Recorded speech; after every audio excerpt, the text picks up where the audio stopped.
नवन में आ गए। आइए श्री रास पंचाध्यायी बड़ा मधुर प्रसंग भगवान श्री कृष्ण का, उसको हम लोग श्रवण करें। रास पंचाध्यायी के 5 अध्याय है। ये श्री कृष्ण के प्राण स्वरूप है, श्री कृष्ण के प्राण है ये रास पंचाध्यायी।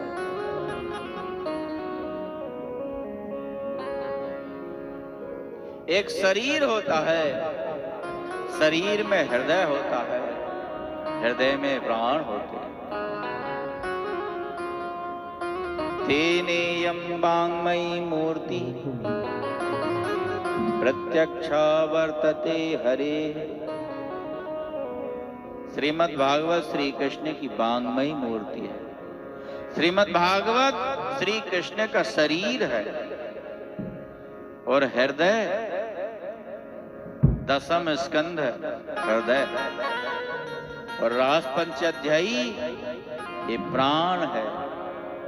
प्राण अपान उदान व्यान शमान, ये मुख्य 5 प्राण ही रास पंचाध्यायी।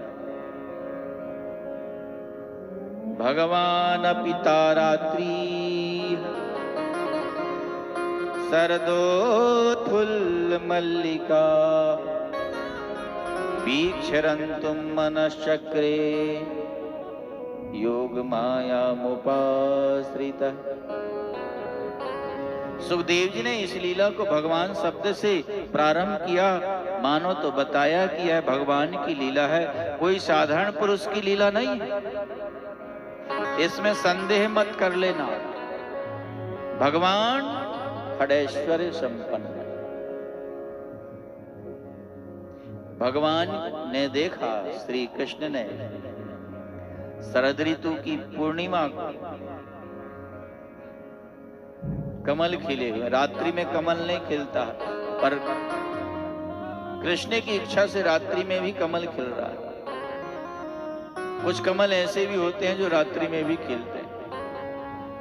कमल खिले हुए, पक्षी चहचहा रहे हैं, और जमुना कलकल निनाद करके जमुना बह रही है, भौरा गुंजार कर रहे हैं। जब शीतल मंद सुगंध तीनों प्रकार की वायु जमुना से होकर चलती है, सारे वृंदावन को सुवासित कर देती है। नमस्कार, मैं हूं आपका याज खान, भोजपुरी दबंग का प्लेयर। इस समय मैं इन वातावरणों को देखकर आज श्री कृष्ण की मन में गोपियों के साथ रास करने की इच्छा हुई। गोपियों की तो नित्य इच्छा होती थी, आज कृष्ण के मन में भी रास करने की इच्छा हुई। ये था माम प्रपद्यन्ते तांस तथैव भजाम्यहम्। गीता में भगवान ने कहा है, जो भक्त जिस भावना से मुझे याद करता है, उसकी उस भावना को मैं स्वीकार करता हूं। और भगवान श्री कृष्ण ने योग माया मुपाश्रित है, योग माया का आश्रय लिया। योग माया कौन? एक अचिंत शक्ति योग माया, दूसरी श्री राधा ही योग माया। योग माया जो श्री कृष्ण से मिला दे, वो ही योग माया। राधा और धारा, धारा जो होती है बहिर्मुखी वृत्ति। धारा के उद्गम में कोई पड़ जाए तो वह दूर फेंक देगा ले जाकर व्यक्ति को, वस्तु को। और राधा के पास कोई आ जाए तो उसको उठाकर गोविंद के चरणों में लगा दे। राधा अंतर्मुखी वृत्ति है और धारा बहिर्मुखी वृत्ति, क्योंकि राधा के बिना रास नहीं हो सकता है। इसलिए रास के पूर्व में श्री राधा का आश्रय लिया। राधा के बिना रास नहीं हो सकता। एक बार द्वारका में जब श्याम सुंदर थे, रुक्मणी आदि रानियों ने कहा कि जैसे आपके साथ गोपियों ने, राधा ने रास किया, क्या हम नहीं कर सकते आपके साथ? बोले कर सकते हैं, राधा नहीं है, वृंदावन नहीं है, गोवर्धन नहीं है।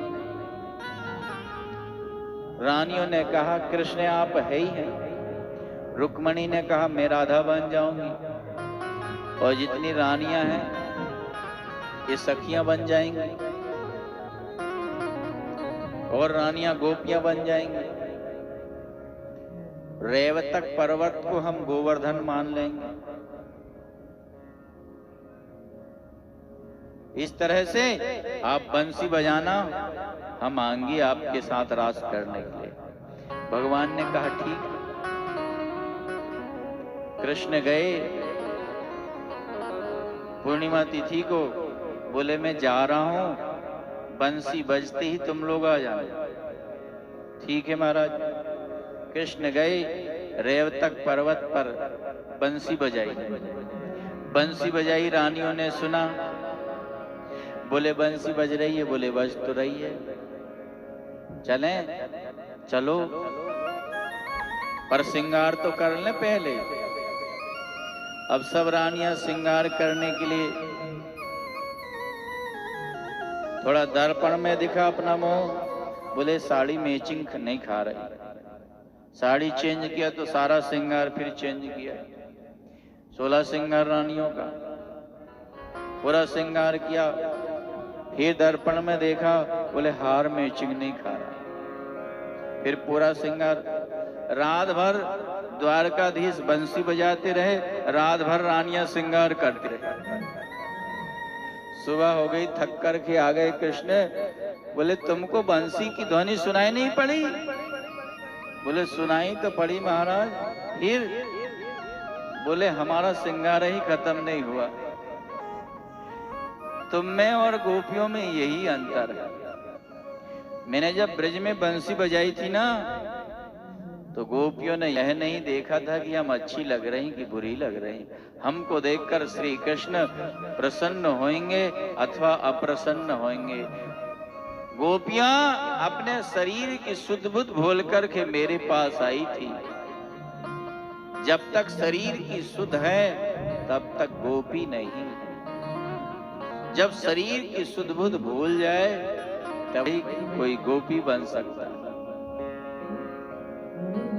भगवान शरीर को नहीं देखते, शरीर की सुंदरता को नहीं देखते, हृदय के भाव को देखते, हृदय की सुंदरता को देखते। इसलिए भगवान को प्रसन्न करने के लिए अपने मन को सुंदर बनाओ, अपने हृदय को सुंदर बनाओ।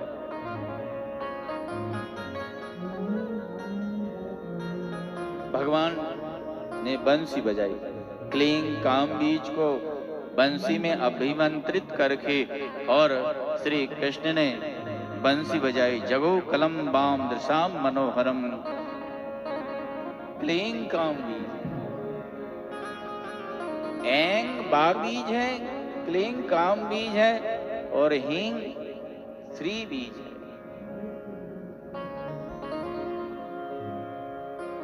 ह्रीं माया बीज है। प्रभु कृपा से जैसे ही बंसी ध्वनि सुनी गोपियों ने, जो जैसी थी वैसे ही सब छोड़ कर के आ गए। 4 प्रकार के पुरुषार्थों को त्यागन कर दिया।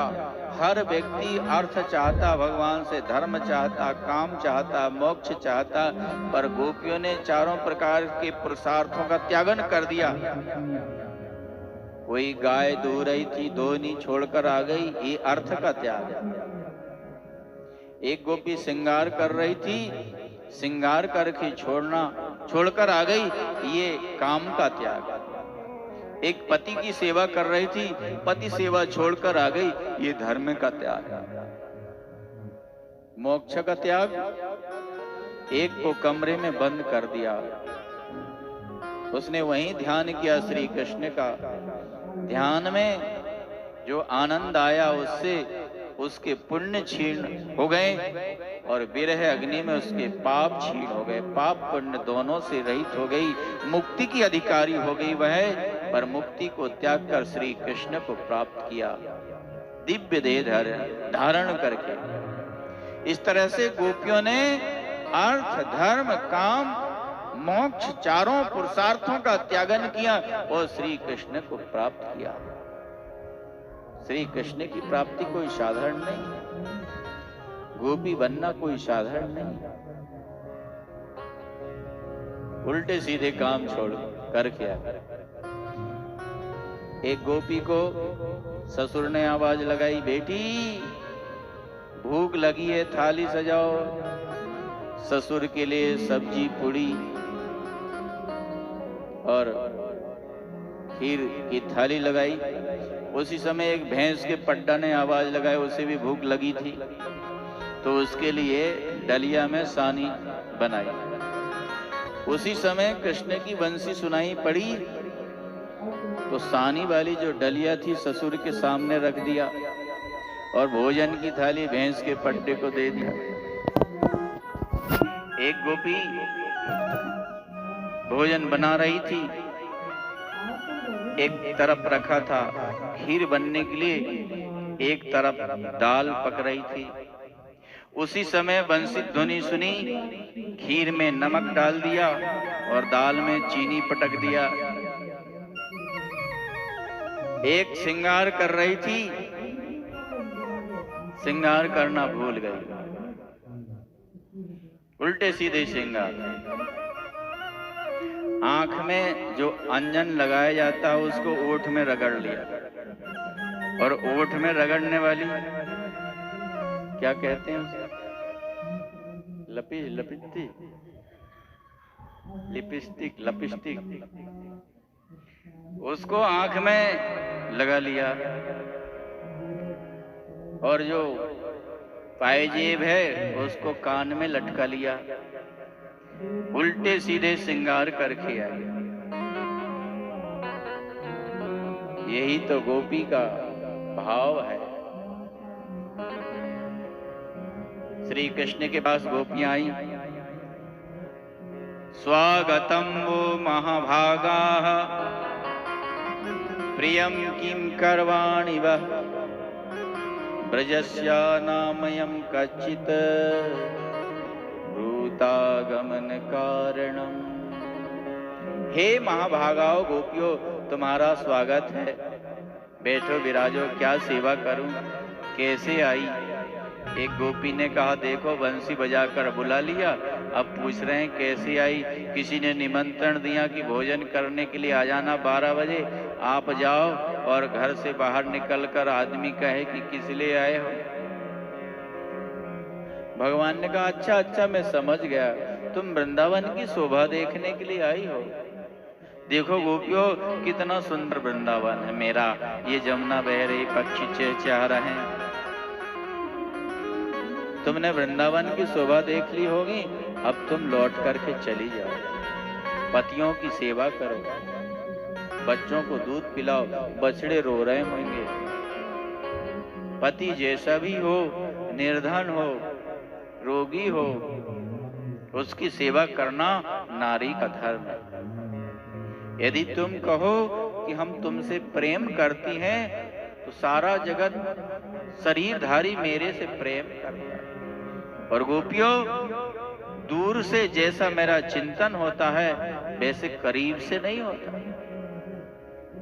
दूर से मेरे नाम का स्मरण करने से, मेरा ध्यान करने से, मेरा संकीर्तन करने से, कथा श्रवण करने से जैसा मुझ में प्रेम होता है वैसे पास से नहीं। अच्छा, यहाँ एक जिज्ञासा होती है कि श्री कृष्ण ने बंसी बजाकर गोपियों को बुलाया, फिर जाने के लिए क्यों कह रहे हैं? इसका मतलब है परीक्षा ले। भगवान अपनाने के पहले भक्तों की परीक्षा लेते हैं। जब हम बाजार में जाते हैं तो 2 पैसे के मटका को भी ठोक बजाकर देखते हैं कच्चा है कि पका। तो भक्त को जीवन भर के लिए निर्वाह करना है, शरणागत की रक्षा करना है, भगवान परीक्षा लेते हैं। परीक्षा क्यों ली श्री कृष्ण ने? यदि परीक्षा नहीं लेते तो गोपियों के अंदर की भावना संसार को पता ही नहीं चलता कि गोपियों के अंदर कितना त्याग है, कितना वैराग्य है, कितना श्री कृष्ण के प्रति प्रेम है। इस संसार को पता ही नहीं चलता, इसलिए श्री कृष्ण ने दिल में चोट मारी। जब चोट मारी तो अंतःकरण मन के जो उद्गार है वो बाहर प्रकट हुए। इसलिए गोपियों का भाव प्रकट करने के लिए श्री कृष्ण ने परीक्षा ली। हे गोविंद, ऐसे कठोर शब्द मत कहो। जैसे निरंतर आप तुलसी को अपने वक्षस्थल में धारण करते हैं, वैसे ही हम भी आपको समर्पित होने के लिए आई हैं। जैसे लक्ष्मी निरंतर आपकी चरण सेवा करती है, हम आपकी चरण सेवा करने के लिए आई। आपने कहा पतियों की सेवा करो। पातीति, पति जो सब तरह से रक्षा करे उसका नाम पति है। हमारी आत्मा के पति तो आप ही है, परमात्मा है।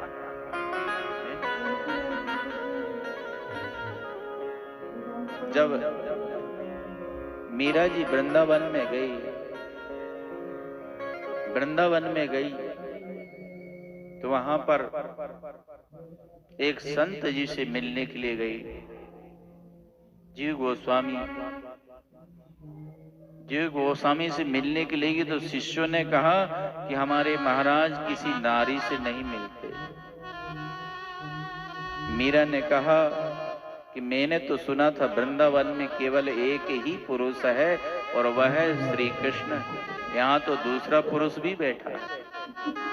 जब जीव गोस्वामी ने सुना तो पर्दा खोल करके और मीरा जी के चरणों में प्रणाम किया। आज तुमने मेरा अहंकार दूर कर दिया मीरा, कि मैं भी कोई पुरुष हूं। और वृंदावन में तो सब गोपी हैं, पुरुष केवल एक हैं और वे श्री कृष्ण हैं। भगवान श्री कृष्ण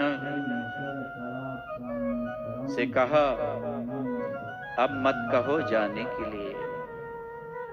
यदि हम जाएंगे भी तो क्या करेंगे, मन तो आपके पास रहेगा। बिना मन के हम क्या करेंगे, कौन सा काम धंधा करेंगे। आप ही हमारे सर्वेश्वर हैं। यदि आप त्याग देंगे तो हम इसी यमुना में अपने प्राण दे देंगे। गोपियों, यही तुम्हारी बात सुनने के लिए मैंने तुमसे यह अपशब्द कहा था। आओ हम लोग रास करते हैं। भगवान श्री कृष्ण ने मंडल बनाकर के रास किया, मंडलाकार। दो दो गोपियों के बीच में एक एक श्री कृष्ण और एक दो दो श्री कृष्ण के साथ एक एक गोपी, ऐसा मंडल बनाकर रास किया। गोपियों के मन में अहंकार आ गया कि देखो श्री कृष्ण सबको छोड़कर हमारे साथ रास कर रहे हैं, हम नारियों में श्रेष्ठ है। श्री राधा को मान आ गया। श्री राधा माननी होकर बैठ गई, जाओ तुम्हारे साथ रास नहीं करेंगे, क्योंकि जो सम्मान गोपियों का कर रहे हैं वह सम्मान मेरा भी कर रहे हैं। राधा का मान दूर करने के लिए, गोपियों का अभिमान दूर करने के लिए श्री कृष्ण उनके बीच से अंतर ध्यान हो गए। अंतर ध्यान होते ही गोपियां व्याकुल होकर के खोजने लगी। वृक्षों से पूछती है, बड़े बड़े वृक्षों से पूछती है, हे अश्वत्थ, हे पीपल, हे बट, क्या श्री कृष्ण को तुमने जाते हुए देखा है? बड़े वृक्षों से पहले पूछती है। तुलसी से पूछती है, हे तुलसी, क्या तुमने हमारे घनश्याम को जाते हुए देखा है? यदि देखा हो तो बताओ। गोपियों ने लीला अनुकरण किया। हमने सुना है कि जहां श्री कृष्ण की लीला होती है वहां जरूर वो आते हैं, जरूर वो आते हैं, वो जरूर आते हैं। एक गोपी बन गई कृष्ण, एक गोपी बन गई यशोदा, और जैसे माट मटके फोड़े थे वो लीला, उखल बंधन लीला हुई।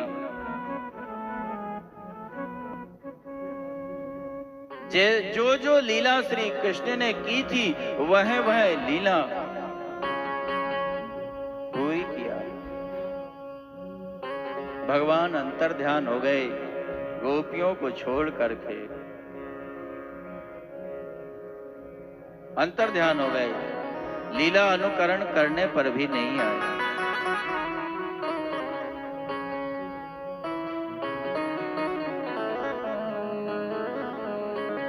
तुझे देख के दिल भरता ही नहीं,